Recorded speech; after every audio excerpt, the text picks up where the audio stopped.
11वें सर्ग में महर्षि विश्वामित्र जी के द्वारा जो उनको अभीष्ट था अपने यज्ञों की रक्षा के लिए, श्री राम जी को मांगना, तो उन्होंने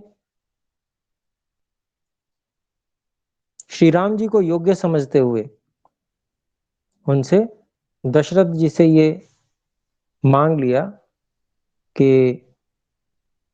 आप श्री राम को मेरे साथ भेजिए यज्ञों आदि की रक्षा करने के लिए, और मैं उनको बहुत सारे अस्त्र शस्त्र इत्यादि की सारी विद्या दूंगा और वो निश्चय से रक्षा कर पाएंगे। तो इस प्रकार से ये हमने 9वें श्लोक तक देखा था।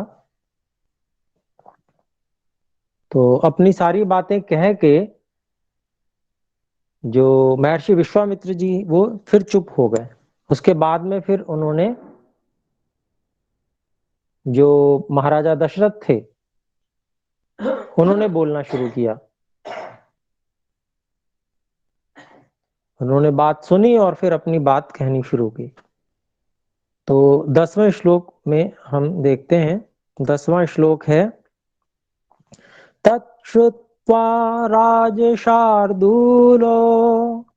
विश्वामित्रस्य भाषितम् मुहूर्तमिव निःसंज्ञः संज्ञावानिदमब्रवीत्।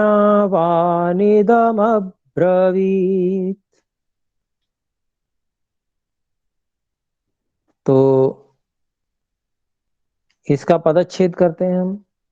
तत्श्रुत्वा राजशार्दूलः, ये अलग अलग है ही, राजशार्दूलः ये संधि करके विसर्जनी ले आए। विश्वामित्रस्य भाषितम् मुहूर्तम इव निःसंज्ञः संज्ञावान इदम अब्रवीत।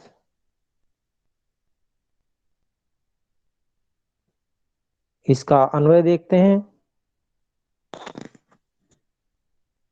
विश्वामित्रस्य भाषितम तत् श्रुत्वा राजशार्दूलः मुहूर्तम इव मुहूर्तम निःसंज्ञः इव अभूत। पुनः संज्ञावान भूत्वा इदम अब्रवीत।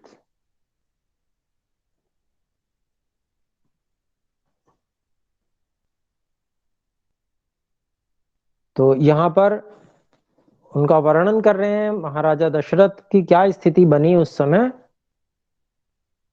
जैसे कोई हक्का बक्का रह जाता है,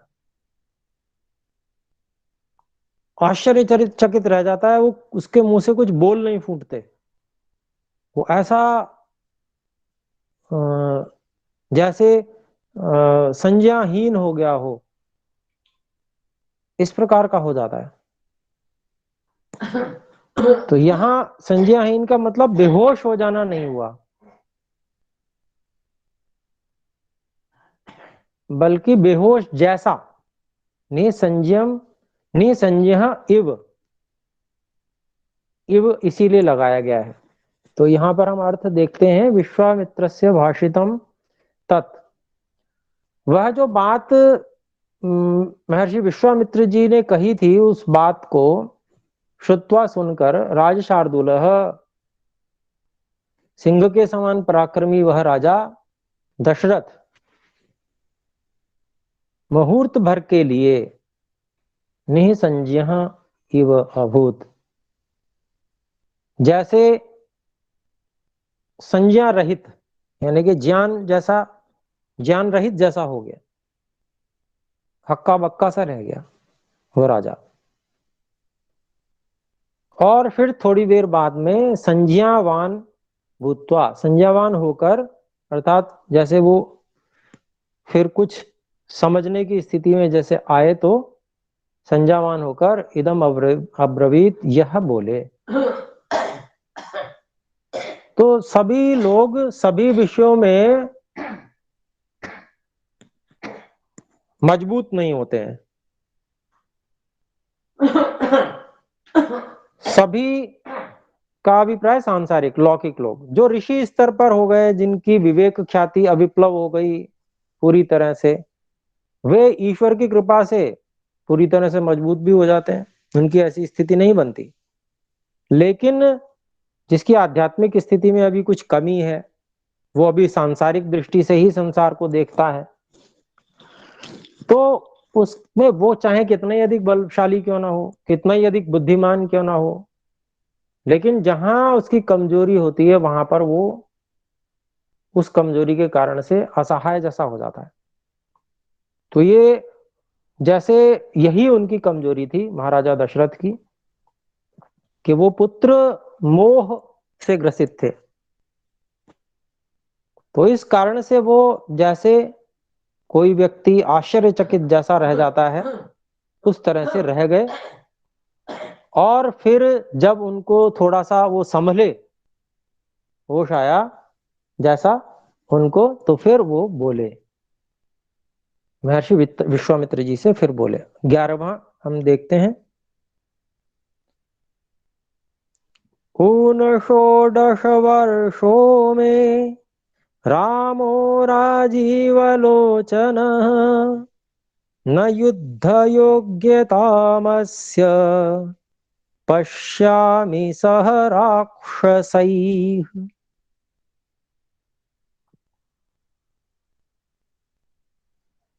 तो इसका पदच्छेद करते हैं। ऊन षोडश वर्षः मे रामः राजीवलोचनः न युद्ध योग्यताम अस्य पश्यामि सह राक्षसैः।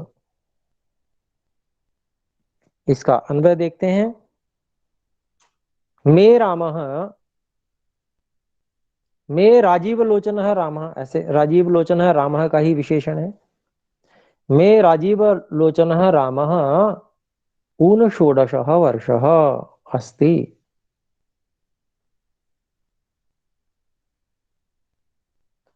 अस्य राक्षसैः सह युद्ध योग्यताम न पश्यामि। तो ऐसे महाराजा दशरथ कहते हैं कि मेरा जो राम है, राजीव लोचन मतलब जिसके आंखें कमल के समान सुंदर हैं, ऐसे कमल के समान नेत्रों वाले जो राम हैं, वो अभी 16 वर्ष के भी नहीं है, अर्थात 16 से भी एक कम वर्ष के हैं, 15 वर्ष के हैं।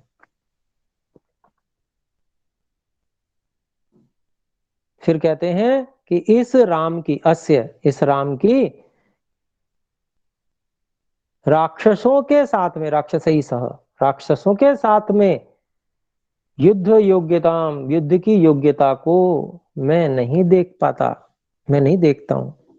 उनमें ऐसी योग्यता नहीं है कि वो राक्षसों के साथ युद्ध कर सकें, ऐसा महाराजा दशरथ कहते हैं विश्वामित्र जी से। फिर 12वें श्लोक में भी महाराजा दशरथ ही कह रहे हैं, देखिए। इयमक्षौहिणी सेना यस्याहं पतिरीश्वरः अनया सहितो गत्वा योद्धाहं तैर्निशाचरैः।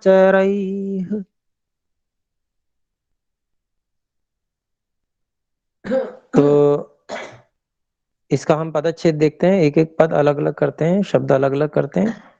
इयम अक्षौहिणी सेना,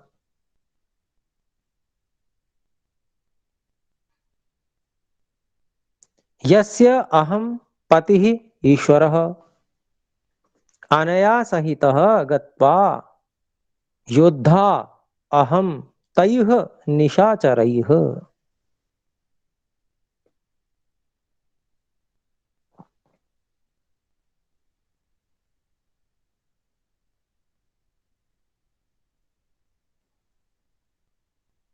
तो यहां पर हम इसका वो करेंगे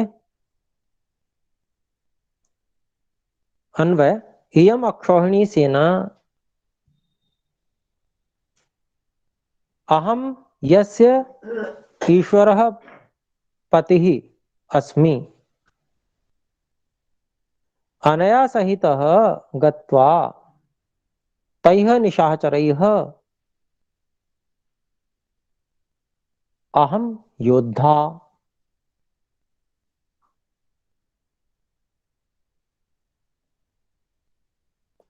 तो योद्धा जो है ये लुट लकार का रूप है, योद्धा योद्धारव योद्धारा करके चलेगा, अर्थात भविष्यत काल, अनद्यतन भविष्यत।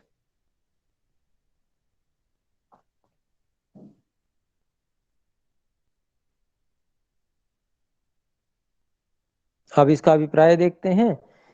कहते हैं यह अक्षौहिणी सेना जो है, जिसका मैं स्वामी हूं, ईश्वर हूं, मालिक हूं, इसके साथ में जाकर उन राक्षसों के साथ में मैं युद्ध करूंगा। तो अपने लिए कहा कि भाई मैं करूंगा युद्ध।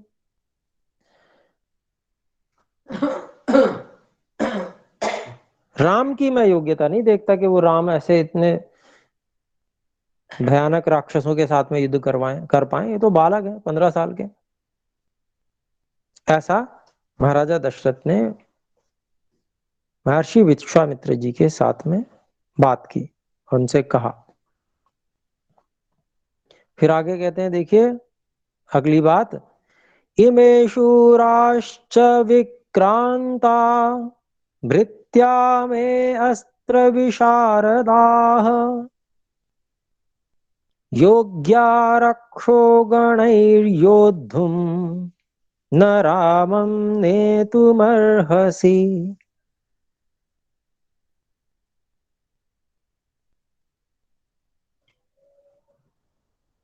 तो इसका पदच्छेद देखें। इमे शूराः च विक्रांताः भृत्याः मे अस्त्र विशारदाः योग्याः रक्षोगणैः योद्धुं न रामं नेतुम अर्हसि।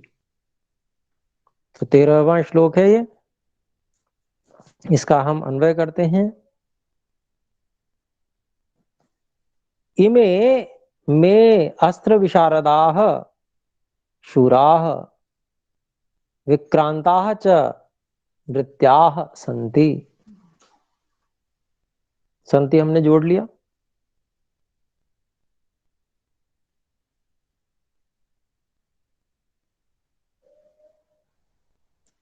फिर आगे रक्षो गणैः योद्धुम योग्याः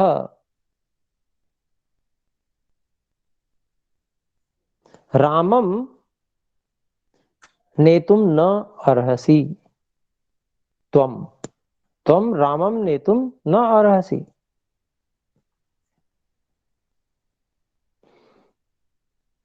क्या अभिप्राय बना, क्या कह रहे हैं महाराजा दशरथ? तो ये बता रहे हैं कि देखिए ये सारे अस्त्र शस्त्र संचालन में पूरी तरह से निपुण अस्त्र विशारदाह शूराह बहुत ही शूरवीर विक्रांताह शत्रुओं पे आक्रमण करने में बहुत अधिक कुशल,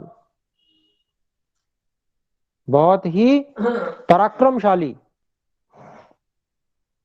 भृत्याह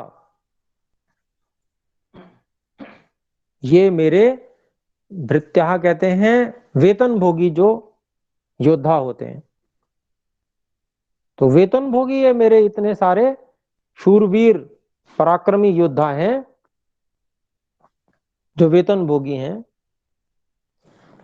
और ये रक्षो गणैः योद्धुम योग्या ये राक्षसों के सेना से लड़ने के योग्य हैं, इनमें योग्यता है राक्षसों की सेना से लड़ने की। तो हे ऋषि विश्वामित्र जी, हे महामुनि, आप राम को नहीं ले जा सकते।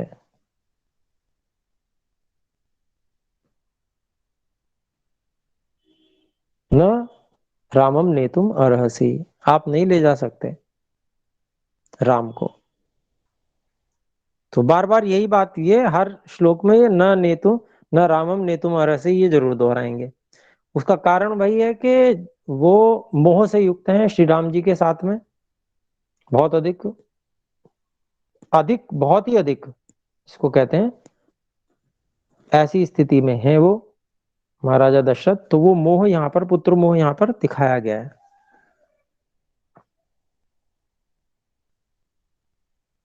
फिर उसके बाद में, जबकि क्षत्रिय का तो ये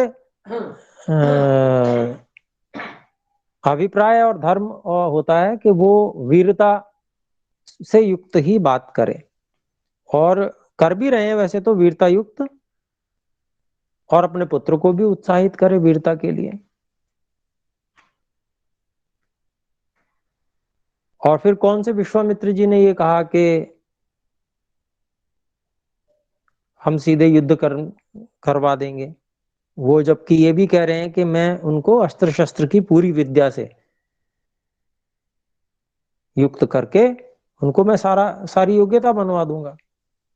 और विश्वामित्र जी के प्रति सभी का ये विश्वास था, क्योंकि स्वयं भी वो राजा रह चुके थे और बहुत पराक्रमी राजा रह चुके थे। तो सबका ये विश्वास था, इनको सब कुछ पता है, इधर धनुर्वेद में पारंगत हैं, और इनके पास में विशेष नए नए अस्त्र शस्त्र विशेष जो अन्यों के पास नहीं होते हैं वो भी हैं। तो सारी बातें पता होते हुए भी महाराजा दशरथ जो है वो मोहयुक्त हो रहे थे।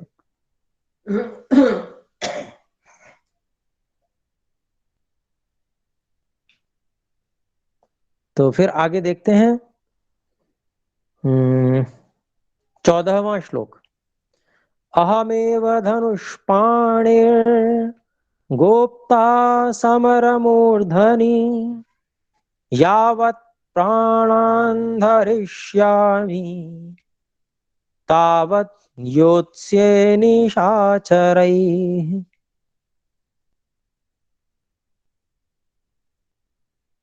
तो इसके भी हम पदों को अलग अलग करते हैं। अहम एव धनुष्पाणि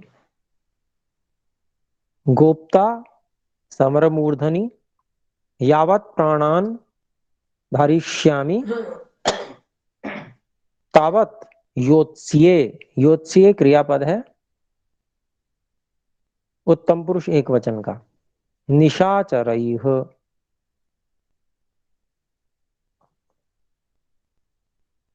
अब इसका अन्वय देखते हैं। समर मूर्धनि अहम एव धनुष्पाणि ही गोप्ता।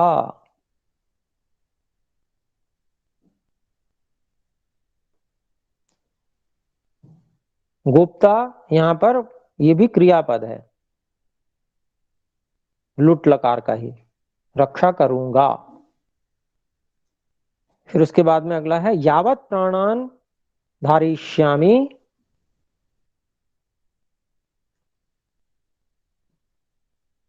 निशाचरैः तावत योत्स्य। तो अभिप्राय देखते हैं पूरे का। समर मूर्धनि, युद्ध की सबसे ऊंची अर्थात सबसे कठिन स्थिति में भी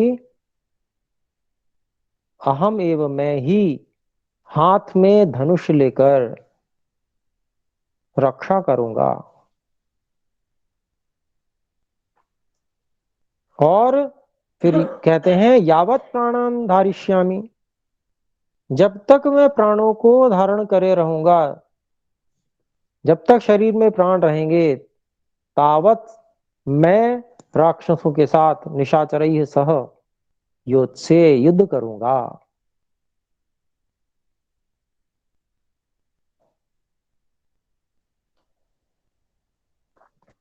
तो ये महाराजा दशरथ ने अपनी बात कही कि भाई मैं चलूंगा, राम को मत ले चलो, राम की बात मत करो।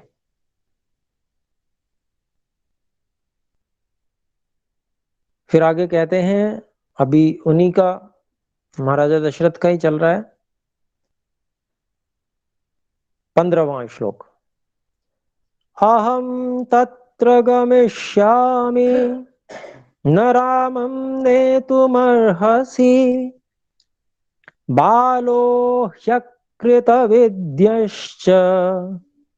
न च वेत्ति बलाबलम्। और 16वां श्लोक भी उसी से जुड़ता हुआ है, तो उसको भी पढ़ लेते हैं, दोनों का अर्थ एक साथ ही होगा। तो 16वां श्लोक है, न चास्त्र बल संयुक्तो न च युद्ध विशारदः न चासौ रक्षसां योग्यः कूटयुद्धा हि ते ध्रुवम्।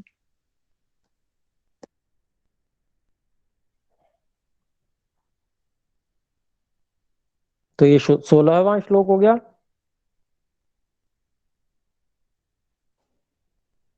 अहम तत्र गमिष्यामि, इसका पदच्छेद कर रहा हूं मैं। न रामम नेतुम अर्हसि बालः ही अकृत विद्यः च न च वेत्ति बल अबलम। और 16वें का भी कर देता हूं मैं पदच्छेद। न च अस्त्र बल संयुक्तः न च युद्ध विशारदः न च असौ रक्षसां योग्यः कूटयुद्धा कूटयुद्धा ही ते ध्रुवम। तो 15वां 16वां दोनों एक साथ इनका अभिप्राय है, तो इसका हम एक साथ ही अन्वय भी कर लेंगे। तो 15वें से प्रारंभ करते हैं। रामम नेतुम त्वम न अर्हसि तत्र अहम गमिष्यामि बालः यतः। अब यहां पर हम अध्याय कर लेते हैं, क्योंकि यतः बालः ही अकृत विद्यः च शत्रोः बल अबलम च न वेत्ति न च अस्त्र बल संयुक्तः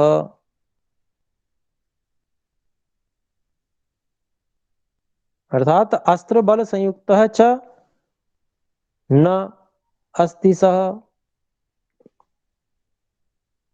युद्ध विशारदः अपि च न अस्ति सः।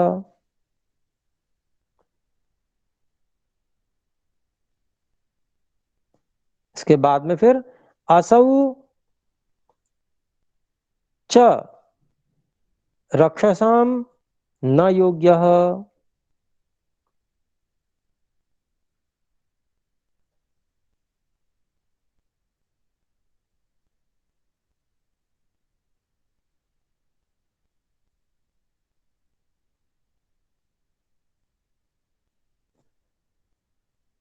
ते ही कूटयुद्धा ध्रुवम। तो आइए इसका अभिप्राय जानते हैं, देखते हैं कि भाई आप जो है राम को ले जाने की बात मत करो। न रामम नेतुम अर्हसि, जो हमने कहा इसका रामम नेतुम न अर्हसि, तुम जो है हे विश्वामित्र जी, आप जो है वो राम को नहीं ले जा सकते। अहम तत्र गमिष्यामि, मैं जाऊंगा वहां पर।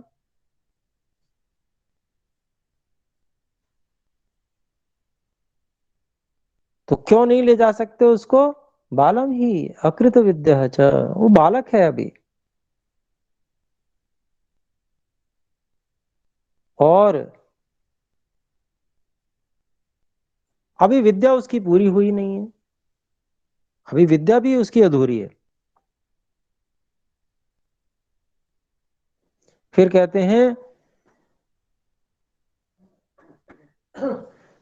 शत्रुः बल अबलम च न वेत्ति,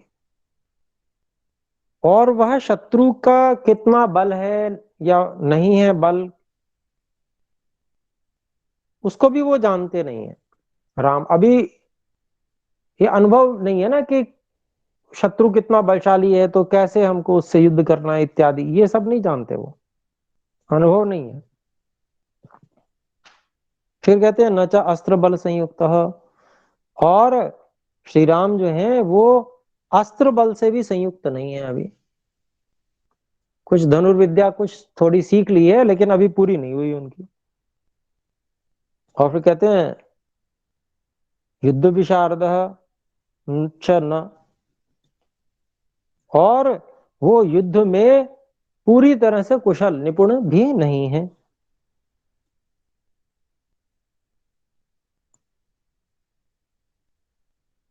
फिर कहते हैं यह जो है असौ, यह राक्षसों से युद्ध करने के योग्य नहीं है, क्योंकि वे जो निश्चय से ध्रुवम कपट युद्ध करते हैं।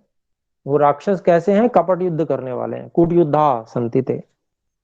वे जो है कपट युद्ध करने वाले हैं, कपट से युद्ध करते हैं। तो अभी ये राम जो है उस कपट युद्ध को नहीं समझ पाएंगे। तो ये सब हेतु वो दे रहे हैं महर्षि विश्वामित्र जी को। तो 16वां श्लोक तक हो गया हमारा, 17वां देखते हैं।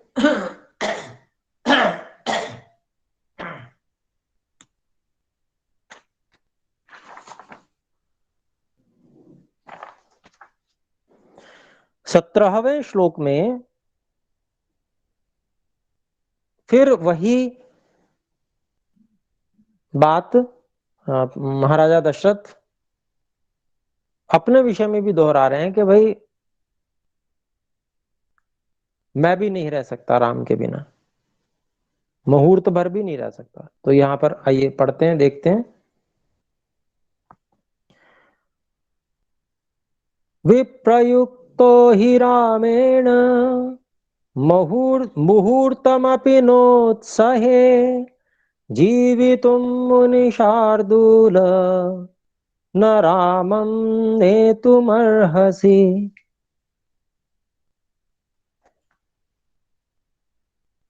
तो महाराजा दशरथ कह रहे हैं, अब यहां पर इसको हम वो कर लेते हैं पदच्छेद। विप्रयुक्त ही रामेण मुहूर्तम अपि न उत्सहे जीवितुम मुनिशार्दूल न रामम नेतुम अर्हसि। अब इसका अन्वय करते हैं।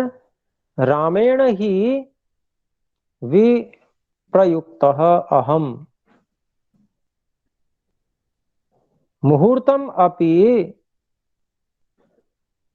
न जीवितुम उत्सहे।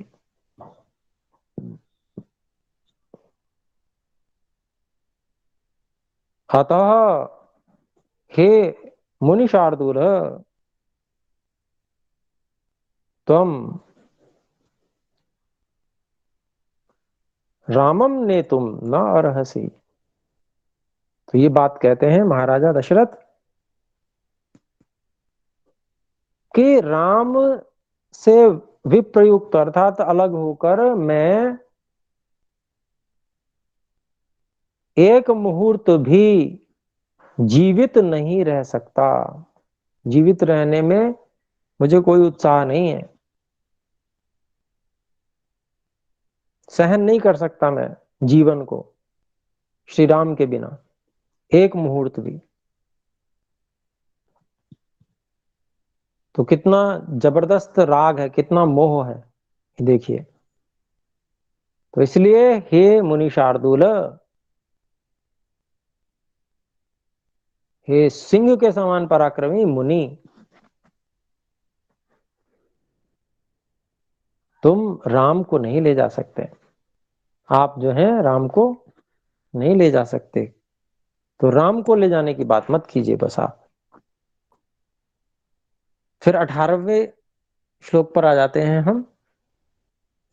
यदि वा राघवं ब्रह्मे ब्रह्मन् नेतुम् इच्छति सुव्रत चतुरंग समायुक्तम् मया सह च तं नय।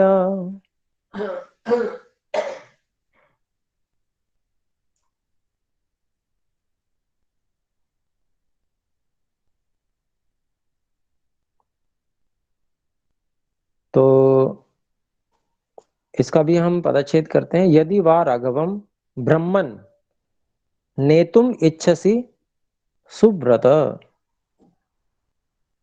चतुरंग समायुक्तम मया सह च तम नय।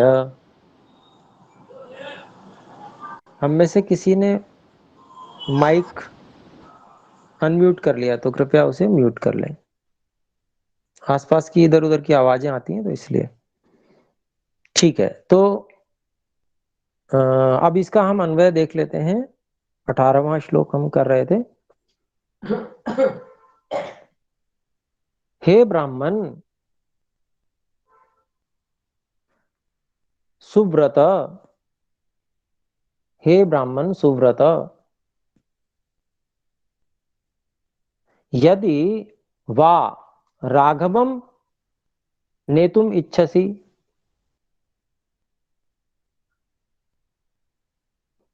मया सह चतुरंग समायुक्तम च तम नय। तो कहते हैं कि भी हे उत्तम व्रतों को धारण करने वाले ब्राह्मण महाराज, क्योंकि देखिए अब जब चाहे पहले व्यक्ति क्षत्रिय क्यों ना हो, लेकिन जब वह मुनि हो जाता है अर्थात जब वह वानप्रस्थी हो जाता है तो फिर वो ब्राह्मण ही हो जाता है, क्योंकि विद्या पढ़ना पढ़ाना मुख्य कार्य होता है।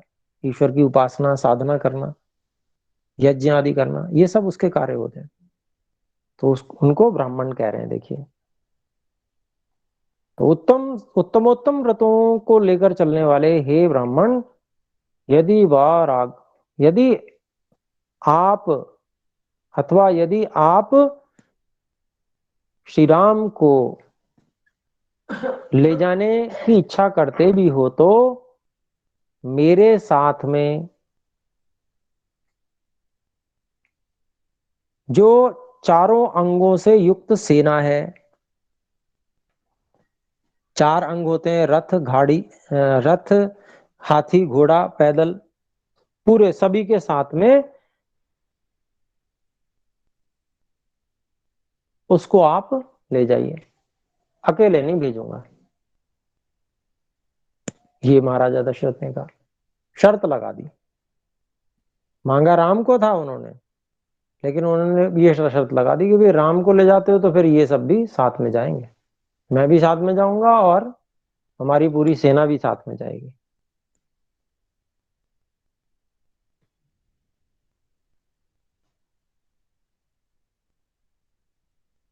तो देखिए कैसा मोह है। तो आगे देखते हैं। क्षत्रियों में प्राय ये मोह कम होता है। आपने देखा होगा कितनी माताएं हैं जो युद्ध में अपने पति को खोने के बाद में अपने पुत्रों को फिर सेना में भेज देती हैं। तो ये मोह अन्यों में तो होता है, पर क्षत्रियों में ये कम होता है। होता तो फिर भी है क्योंकि माता पिता होते हैं, लेकिन यहां पर क्योंकि उसका कारण अब आप बताएंगे। अब देखिए 19वें श्लोक में बताएंगे कितना प्रयास किया संतान प्राप्ति करने के लिए, तो 60वें वर्ष में जाके उनको संतान की प्राप्ति हुई। इस कारण से मोह बहुत अधिक हो गया। तो उसी का अब 19वें श्लोक में वर्णन आ रहा है। तो मैं पढ़ता हूं 19वां श्लोक। षष्टिवस्त्र षष्टिवर्षसहस्राणि जातस्य मम कौशिक दुःखेनोत्पादितश्चायम् न च रामं नेतुमर्हसि।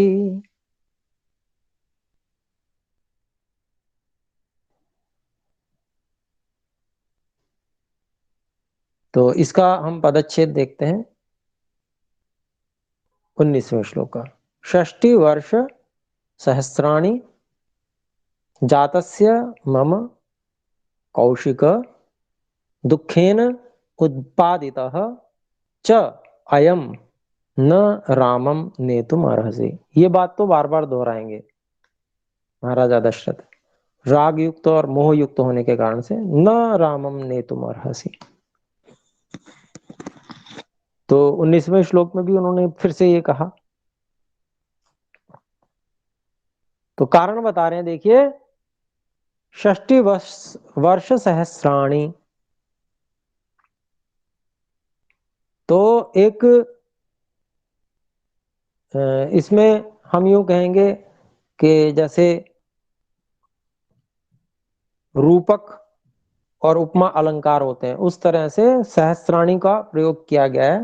और संस्कृत भाषा में भी सहस्राणी का अर्थ एक के लिए भी किया जाता है, एक वर्ष के लिए भी किया जाता है सहस्त्र अर्थ में। ये टिप्पणी में भी जो लेखक हैं, भाष्यकार हैं इसके, उन्होंने लिखा है।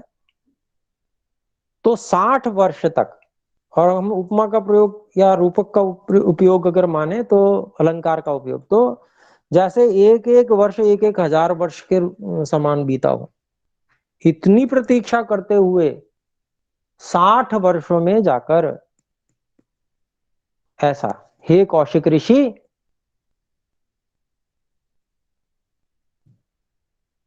हे विश्वामित्र महामुनि,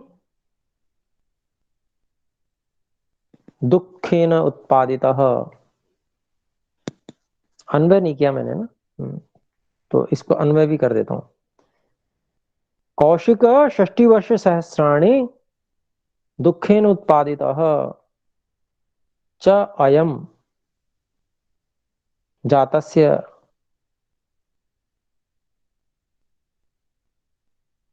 उत्पादितः मम च अयम जातस्य रामम नेतुम न अर्हसि। तो हे ऋषि विश्वामित्र जी, 60 वर्षों पर्यंत प्रतीक्षा करते करते, जैसे एक वर्ष 1000 साल लगता था, इस प्रकार से प्रतीक्षा करते करते बहुत ही कष्ट के साथ में उत्पादित उत्पन्न किया है, उत्पन्न किया हुआ मेरा, मम,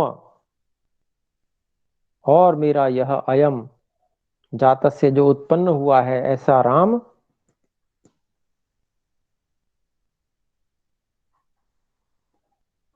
उत्पन्न हुए को, या उत्पन्न हुए जो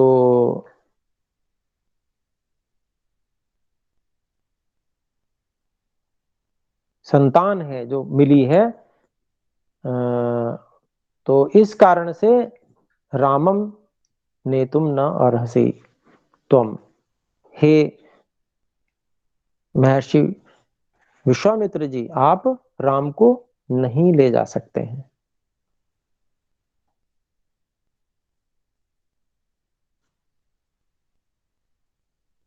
तो इस प्रकार से बार बार मना कर रहे हैं।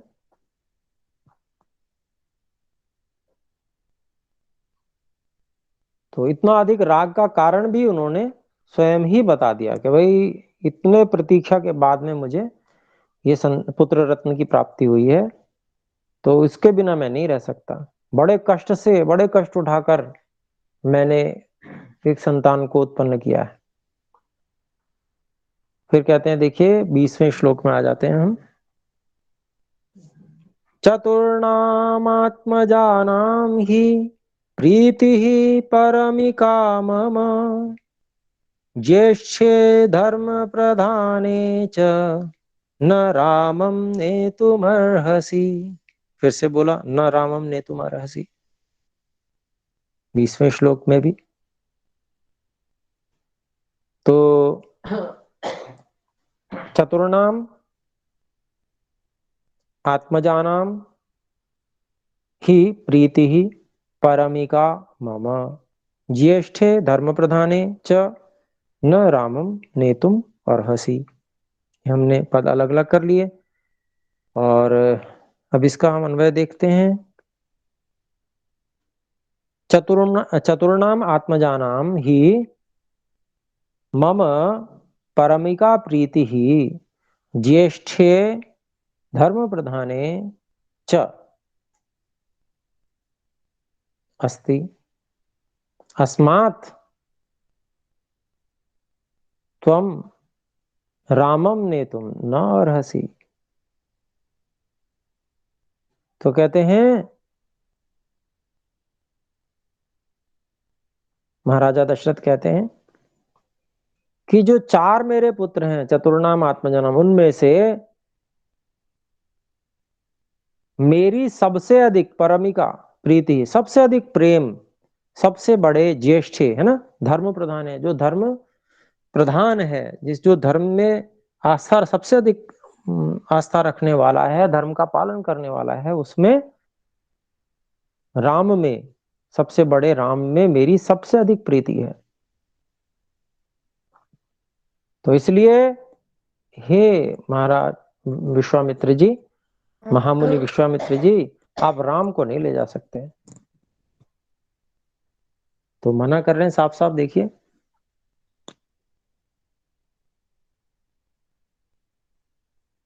और बार बार कुछ ना कुछ हेतु, कुछ ना कुछ कारण बताते हैं। फिर आगे देखते हैं, देखिए 21वां श्लोक है।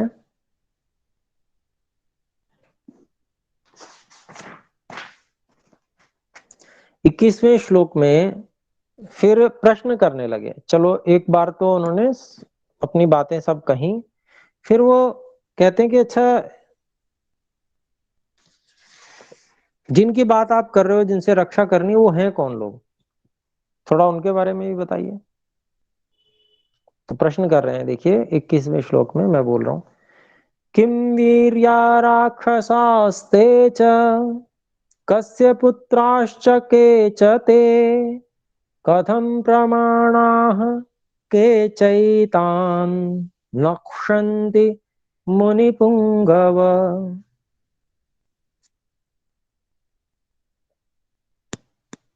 तो इसका हम पदच्छेद करें। किम वीर्याः राक्षसाः ते च कस्य पुत्राः च के च ते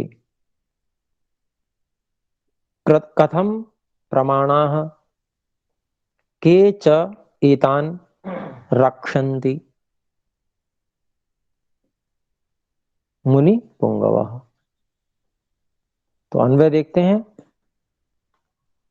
मुनि पुंगव, ये जो है संबोधन है। तो हे मुनि पुंगव,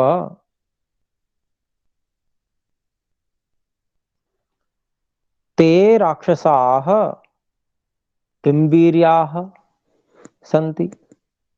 पहला प्रश्न हो गया।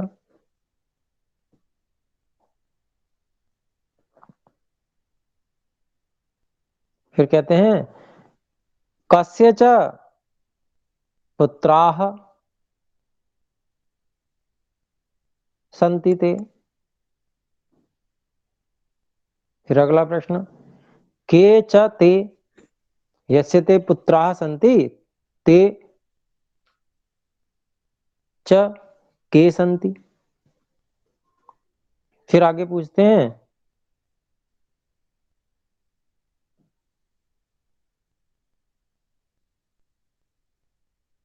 कथम प्रमाणाः ते सन्ति।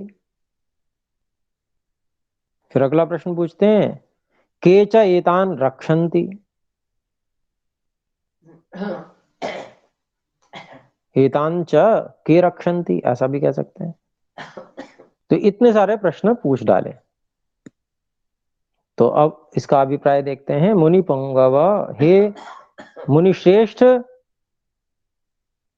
महामुनि विश्वामित्र जी, वे राक्षस ते राक्षसाः किम वीर्याः, उनमें क्या शक्ति है, उनमें क्या पराक्रम है, कैसे हैं वो। फिर कहते हैं कस्य पुत्राः च, और वो किसके पुत्र हैं, के च ते, और जिनके वो पुत्र हैं वो कौन लोग हैं, कथम प्रमाणा, उनकी डील डाल, उनका जो शरीर का प्रमाण है वो कैसा है, कितने बड़े बड़े हैं वो। और कीचा एतान रक्षन्ति, उनके पीछे बैक क्या है, कौन उनकी रक्षा करते हैं, किनके बल पे वो ऐसा साहस कर रहे हैं यज्ञ में विघ्न डालने का, कौन उनकी रक्षा करते हैं। तो ये बात थोड़ी सी हमें बताइए, ऐसे हे महामुनि विश्वामित्र जी, ये बताइए हमें। तो 22वें श्लोक में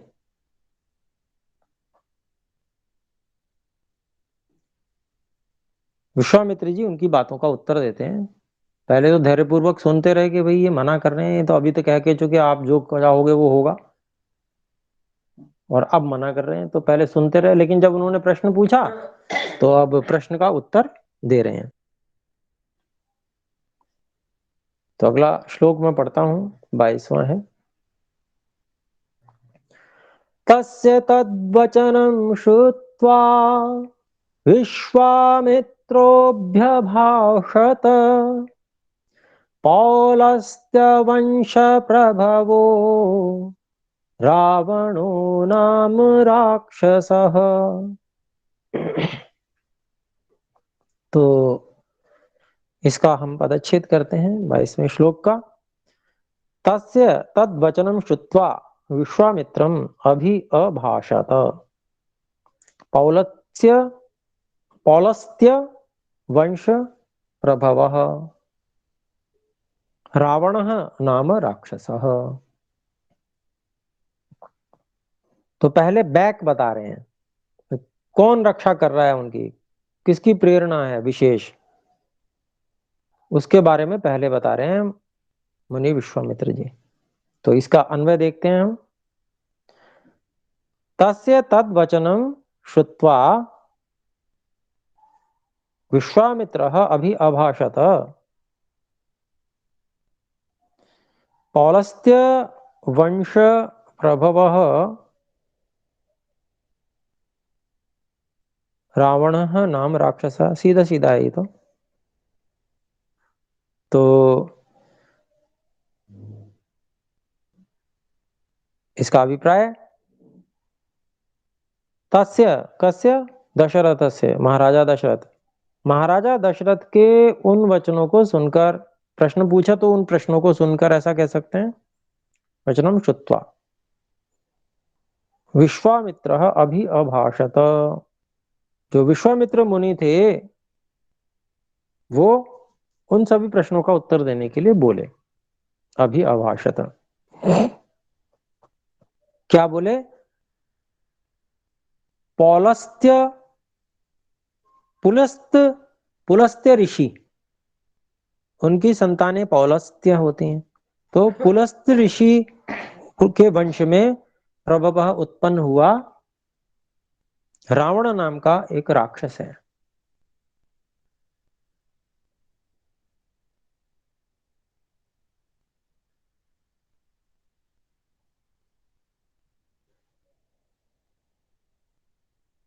फिर आगे उसी के बारे में और बता रहे हैं 23वें श्लोक में। थोड़ा सा परिचय दिया, थोड़ी सी बात एक ही श्लोक में बताई, और फिर वो अगली बात, पूरी बात जो है वो 23वें श्लोक में बता रहे हैं। तेन संचोदितौ द्वौ तु राक्षसौ सुमहाबलौ मारीचश्च सुबाहुश्च यज्ञ विघ्नं करिष्यतः। तो यहां पर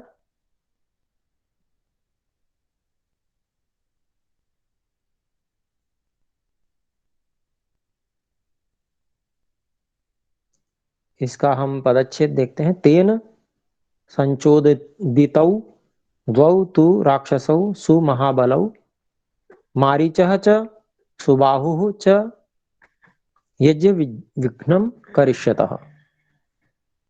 और इसका अन्वय है, तेन संचोदितौ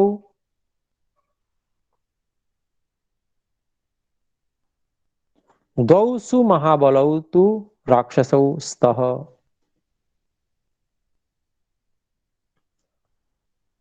फिर नाम बताते हैं, देखिए। मारीचः च सुबाहुः च यज्ञ विघ्नम करिष्यतः। तो बता रहे हैं देखिए, तेन रावणेन, जो पुलस्त ऋषि के वंश में जो उत्पन्न हुआ रावण नाम का राक्षस है, उसके द्वारा प्रेरित किए हुए संचोदित द्वौ तु राक्षसौ, दो जो है राक्षस हैं जो कि बहुत महान बलशाली हैं। महाबलौ, सुमहाबलौ, महाबलौ तो है, सु भी लगा दिया साथ में। भली प्रकार, बहुत अच्छी प्रकार से बल से संपन्न है। और उनके नाम क्या है? मारीच। एक का नाम मारीच है और दूसरे का नाम सुबाहु, सुबाहु है। और ये दोनों क्या करते हैं? राक्षसौ, ये दोनों राक्षस क्या करते हैं?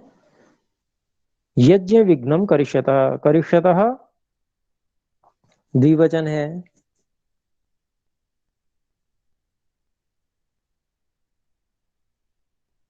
तो ये यज्ञ में विघ्न करते रहते हैं।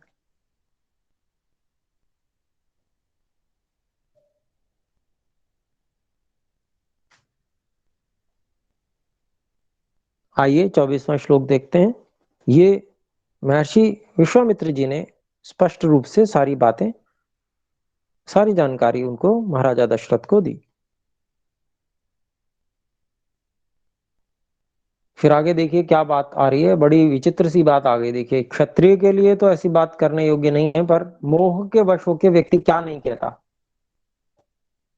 ये बात इस श्लोक में देखिए स्पष्ट रूप से आ रही है। इत्युक्तो मुनिना तेन राजोवाच मुनिं तदा, न हि शक्तोऽस्मि संग्रामे स्थातुं तस्य दुरात्मनः।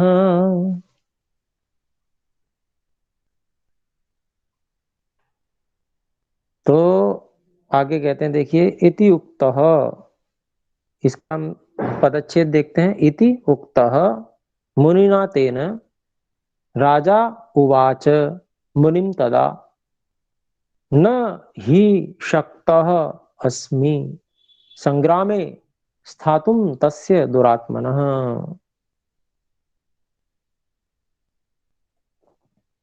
तो पहले से परिचित है उससे, दुरात्मा है वो, सब जानकारी है रावण की। क्या कहते हैं देखिए, इसका हम अन्वय कर लेते हैं। तेन मुनिना इति उक्तः राजा मुनिम तदा उवाच, नहीं शक्तः स्थातुम अस्मि।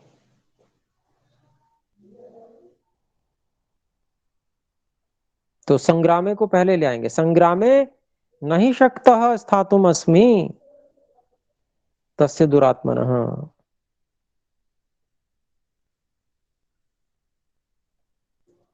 तो देखिए, अभिप्राय देखते हैं इसका।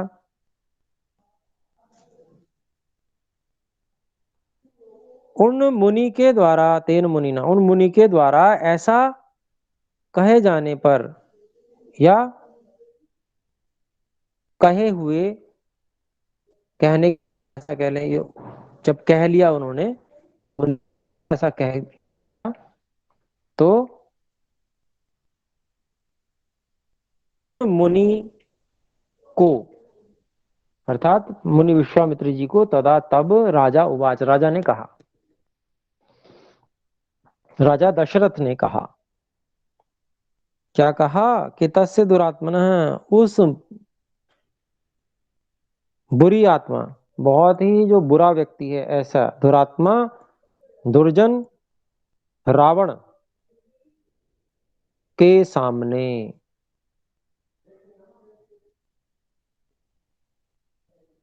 संग्राम में, युद्ध में, नहीं शक्तः अस्मि, मैं भी समर्थ नहीं हूं।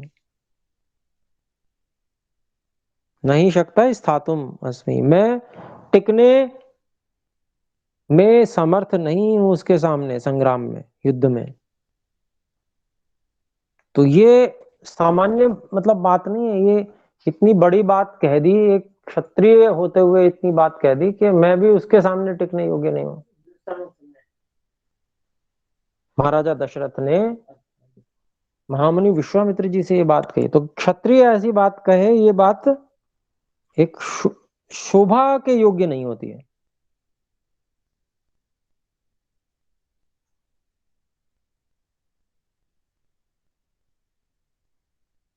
तो उसके बाद में आप देखें, हम देखते हैं अगला श्लोक है।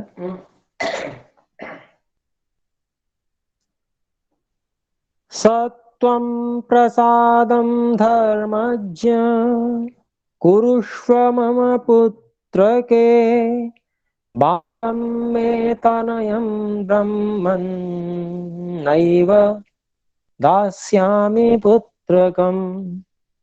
मुंह पे सीधा सीधा मना कर दिया। ना, नैव दास्यामि पुत्रकम, बिल्कुल बिल्कुल भी नहीं दूंगा। तो देखिए, इसमें अब हम इसका स त्वम प्रसादम धर्मज्ञ कुरुष्व मम पुत्र के बालम में तनयम ब्रह्मन एव दास्यामि नैव न एव दास्यामि पुत्रकम। तो ये बात कहते हैं महाराजा दशरथ कह रहे हैं, देखिए मोह में कितने भयंकर रूप से वो राग और मोह के अंदर फंस गए हैं। तो बड़ी विनम्रता के साथ में मना कर रहे हैं, देखिए कैसे तरीके से मना कीजिए कर रहे हैं, तरीका देखिएगा, अन्वय कर रहा हूं मैं। धर्मज्ञ स त्वम मम पुत्र के प्रसादम कुरुष्व।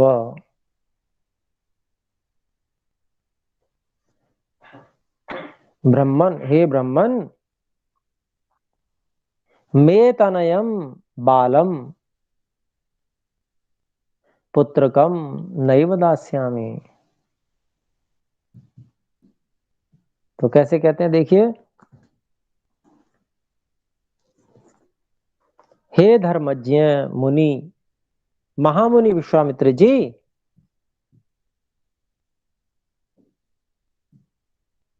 वह तुम, वह आप, तुम वह आप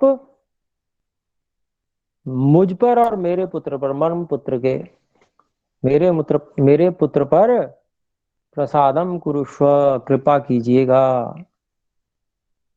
हाथ जोड़ के सामने खड़े हो गए भाई, आप इस, हे आप तो बड़े धर्मज्ञ हैं, अब मुझ पर और मेरे पुत्र पे थोड़ी कृपा कर दीजिए आप। और कहते हैं कि हे ब्राह्मण, मेरा जो पुत्र है, मम तनयम, मे तनयम मतलब जो शरीर से उत्पन्न हुआ है वो मेरा पुत्र, जो बालक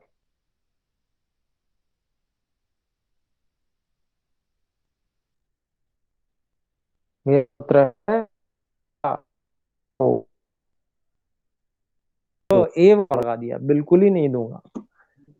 तो इस प्रकार से सामना कर रहे हैं। देखिए, अब देखिए इसके आगे अगले सर्ग में बहुत ही अधिक विश्वामित्र जी जो है वो रुष्ट होंगे। तो खैर, आज समय हो गया है, तो कोई प्रश्न पूछना हो तो पूछ सकते हैं।